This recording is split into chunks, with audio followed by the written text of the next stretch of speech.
আমি যখন বিএনপিতে গেছি, দুনিয়ার কেউ বিএনপি করে না। কোনো বাপ কা বেটার সেই বুকের পাটা নাই, প্রত্যেক মুহূর্তে মৃত্যু চিন্তা করে সব কথাগুলো আমি বলেছি। তখন আমি বিএনপি করতাম না। আমি এখনো চ্যালেঞ্জ করছি, মা বাবার কবর জিয়ারত করতে পারি নাই। সবসময় বলি, what Bengal things today, rest of India things tomorrow. বিপ্লবের কয়জন নেতার নাম আপনি বলতে পারবেন? আমার 3টা ইলেকশন শেখ হাসিনা লুট করে নিছে। আওয়ামী লীগের লিখতে 10 বছর সময় লাগবে। অনেক সময় মনে হচ্ছে যে আপনি আওয়ামী লীগের ভয়েসে বা কণ্ঠে কথা বলছেন, বা আওয়ামী লীগের সুরে সুর মিলিয়ে কথা বলছেন। ফজলে ভাই, আপনি যদি আমাদের একটু বলতেন। আমি আওয়ামী লীগের সুরে কথা বলি, আমার দলকে আওয়ামীকরণ করার চেষ্টা করছি। এত বড় মানুষ যে আমার কথায় বিএনপি আওয়ামী লীগের আওয়ামীপন্থী হয়ে যাবে, তাহলে তো আমার মতো এত বড় মানুষ আর এই দেশে নাই। আসলে আমি যদি আমার দলের বিরুদ্ধে কথা বলতাম, তাহলে তো আমার দল তো একদিন আমাকে জিজ্ঞাসা করতো। আপনারা কি কোনো পত্রিকায় বা কোনো টকশোতে বা কোনো ইউটিউবে দেখেছেন যে আমার দল আমাকে জিজ্ঞাসা করেছে যে আপনি কেন এই রকম কথা বলেন? কারণ আমি জানি আমার এই দলটি, বিএনপি, একটা লিবারেল ডেমোক্রেটিক ফ্রন্ট বা প্ল্যাটফর্ম, পার্টিও বলে অনেকে, লিবারেল ডেমোক্রেটিক। এই দলটি গড়ে উঠেছে একজন নেতার নামে, বা একজন নেতা যার নাম শহীদ প্রেসিডেন্ট জিয়াউর রহমান। উনি দলটি প্রথমে উদ্যোগ নিয়ে গঠন করেছিলেন। তখন আমি ওই দলে ছিলাম না। এটা না থাকাটা কোনো অপরাধ না। আমি তখন ছাত্রলীগের প্রেসিডেন্ট ছিলাম, বা ছাত্রলীগ করতাম, বা আওয়ামী লীগ পন্থী বা বঙ্গবন্ধু, সেটা ভিন্ন ব্যাপার। কিন্তু আমি আওয়ামী লীগ ছেড়ে যখন আমি বিএনপিতে গেলাম, সবকিছু জেনে শুনেই বিএনপি আমাকে ওখানে নিয়েছে। এবং বিএনপিতে যখন 2018 সনে আমাদের নেত্রী, দেশ নেত্রী বেগম খালেদা জিয়া জেলে চলে যাবেন 8ই ফেব্রুয়ারি 2018 সন, এর 5 দিন আগে 3রা ফেব্রুয়ারি লা মেরিডিয়ানে একটা মিটিং হয়েছিল উত্তরায়। ওখানে বাংলাদেশে শুধু আমাদের নেত্রী, দেশ নেত্রী বেগম খালেদা জিয়া সবাইকে বলেছে, আমি শুধু আজকে একজনের বক্তব্য শুনবো, ফখরুল ইসলাম আলমগীর, তুমি অ্যাডভোকেট ফজলুর রহমানের নাম ঘোষণা করো। কাজে যিনি সব আমার মাথার উপরের সমস্ত স্থায়ী কমিটির নেতাকে রেখে শুধু ফজলুর রহমানের বক্তৃতা শুনতে চায়, আমার কথায় দলের ক্ষতি হবে এবং দল আমার কাছে জানতে চাবে আমি কি বলেন। না, এটা দর্শকদের কথা। আমাদের মনে হয় যে এই আমি ওই দর্শকদেরকে চিনি। আমি যেদিন থেকে মুক্তিযুদ্ধের পক্ষে কথা বলা শুরু করলাম, হ্যাঁ হ্যাঁ, সেদিন থেকে প্রধানত আলবদর রাজাকারের ছেলেরা এবং নাতিরা, এরা সব মিলিতভাবে আমার বিরুদ্ধে কথা বলা শুরু। এর আগে আমি সবারই কিন্তু সবচেয়ে জনপ্রিয় ছিলাম। আচ্ছা, এই দেশে যে 5ই আগস্টের আন্দোলন হয়েছে, আমি চ্যালেঞ্জ করলাম, মাসুদ স্বীকার করে, আমার সন্তান তুল্য স্বীকার করবে জানি না, দেশের ভিতরে আমি হাসিনা সরকারের বিরুদ্ধে যা করেছি এবং বলেছি, কোনো বাপ কা বেটার সেই বুকের পাটা নাই, প্রত্যেক মুহূর্তে মৃত্যু চিন্তা করে সব কথাগুলো আমি বলেছি। ঠিক আছে ফজলু ভাই, আমি শুধু 2-3টা জিনিস একটু খালি ক্লিয়ার হওয়ার জন্য। এক হচ্ছে যে আমিও আপনার সাথে একমত যে হয়তো আপনার কথাগুলি জামায়াতের এগেনস্টে গেলে জামায়াত এবং তার ছাত্র সংগঠনের লোকেরা নানা ধরনের কথা বলতে পারে।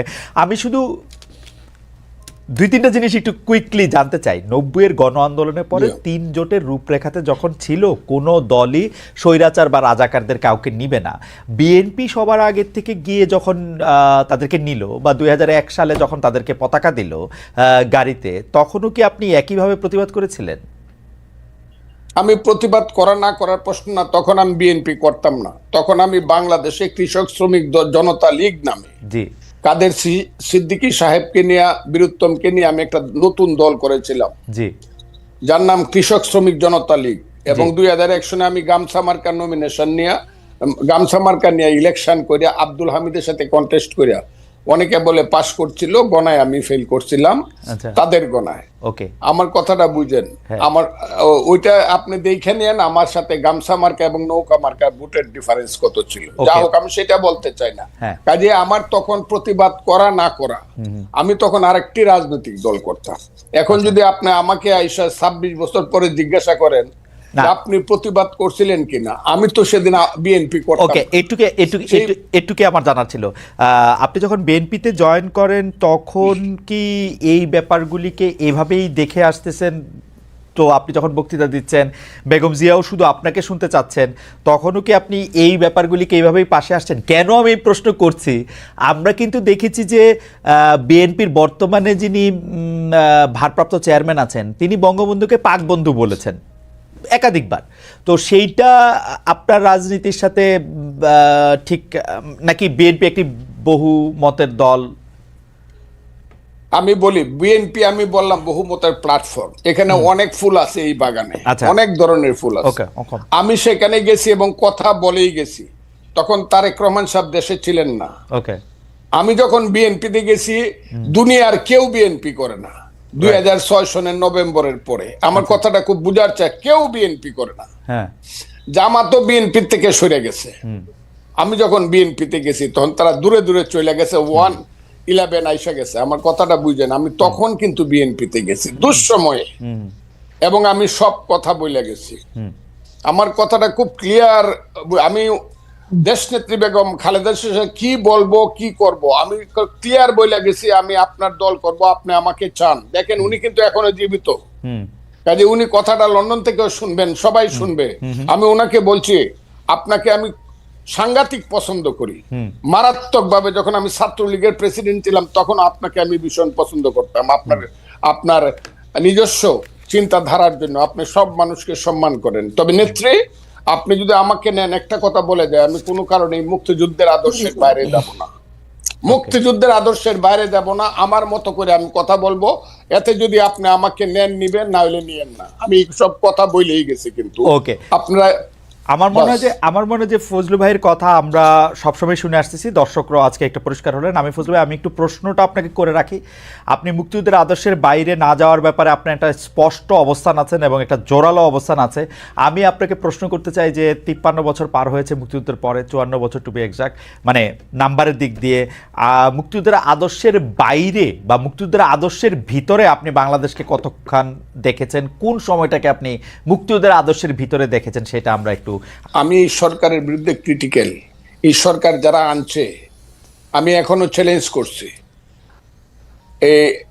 গত 10 বছর, আমি 15 বছর আওয়ামী লীগ সরকারের বিরুদ্ধে আমি যা করছি, আমি যা বলছি, আমার নামে যে রাষ্ট্রদ্রোহ মামলা হয়েছে, আমাকে যে আমেরিকাতে নির্বাসনে রাখা হয়েছে, আমাকে যে জেলে রাখা হয়েছে, এই আমি 10 বছর বাড়িতে যাইতে পারি নাই, মা বাবার কবর জিয়ারত করতে পারি নাই হাসিনা সরকারের সমালোচনা করার কারণে। আমি যতবার হাসিনা সরকারকে ফ্যাসিস্ট বলছি, ফ্যাসিস্ট বা যে শব্দটা, এটাই আমি প্রথম এস্টাবলিশ করছি সবার আগে।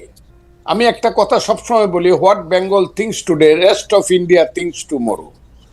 গোখলে নামে একজন মহান ব্যক্তি এই কথাটা বলেছিলেন। আমি একটা বলতে চাই, আমি ওই দিন জনসভায় বলছি যে আমি যা বলি তার অনেক দিন পরে অনেকে সেই কথাটা বলে। এই সরকার ক্ষমতায় আসার পিছনে, ক্ষমতায় বলবো না, দায়িত্ব পাওয়ার আসার পিছনে আমারও অনেক বেশি প্রচেষ্টা আছে, জীবন মৃত্যুর খেলা আছে। আমার ছেলেগুলা রাত্র 3টার সময় বাইরে হয়ে গেছে, খুঁজে পাইনি, 5 দিন বাসায় আসে নাই। এগুলো আমরাও মাঠেও ছিলাম, বক্তব্য ছিলাম। ফ্রান্স বিপ্লব যে হয়েছে, বিপ্লবের কয়জন নেতার নাম আপনি বলতে পারবেন? কিন্তু ভলটেয়ার, রুশো, যারা ফিলোসফিক্যালি মানুষকে উদ্বুদ্ধ করছে, তাদের নাম বলতে পারবেন। এই দেশে যারা হাসিনার বিরুদ্ধে আদর্শগতভাবে মানুষকে উদ্বুদ্ধ করছে, আমি দাবি করি তার মধ্যে আমি শুধু একজন না, সবার মধ্যে আমি অন্যতম। আর বেশি বললাম না, বললে আবার নিজের ব্যাপারে বেশি ডুল পিটানো হয়। আমি প্রত্যেকদিন বলতাম আমার ওয়াইফকে, যে কোনো সময় আমি মরতে পারি, তুমি বিধবা হইতে পারো, ছেলেরা এতিম হইতে পারে, ভয় পাইবা না। এইসব কথা আমি আপনাকে বলি। আওয়ামী লীগের বিরুদ্ধে আমি যে ফাইটটা, আওয়ামী লীগ মানে 15 বছর হাসিনার বিরুদ্ধে, 15 বছর না, 96 সন থেকে শেখ হাসিনার বিরুদ্ধে। আমার 3টা ইলেকশন শেখ হাসিনা লুট করে নিছে। আব্দুল হামিদ আমার সঙ্গে 2টা ইলেকশনে ফেল করছে, তারপর আমাকে ডিক্লেয়ার করে নাই। আমি স্বতন্ত্র ইলেকশনে 96 সনে আব্দুল হামিদের চেয়ে 5200 ভোট বেশি পাস করছিলাম। 96 এর ভোটটা গণলে এখনো প্রমাণিত হবে। কাজে আমি আওয়ামী লীগের প্রতি, আমি এখন বলতেছি যে আওয়ামী লীগের লিখতে 10 বছর সময় লাগবে। আপনি কি শুনছেন আমার এই বাক্যটা? কতদিন যাবত শুনছেন? আপনি নিজে বলেন। আওয়ামী লীগের বলতে বলছি বলছেন। আমি বলছি আওয়ামী লীগের হাইব্রিডরা, হ্যাঁ, প্রথমত শেখ হাসিনা নিঃশর্ত শুধু ক্ষমা না, কি ক্ষমা চাইতে হবে যদি বাংলার মানুষ ক্ষমা না করে, আওয়ামী লীগের এই হাইব্রিড যারা কোনোদিনই দেশে পলিটিক্স করতে পারবে না। এই কথাটা আমি বলছি, প্রতিদিন বলতেছি, এখনো বলছি।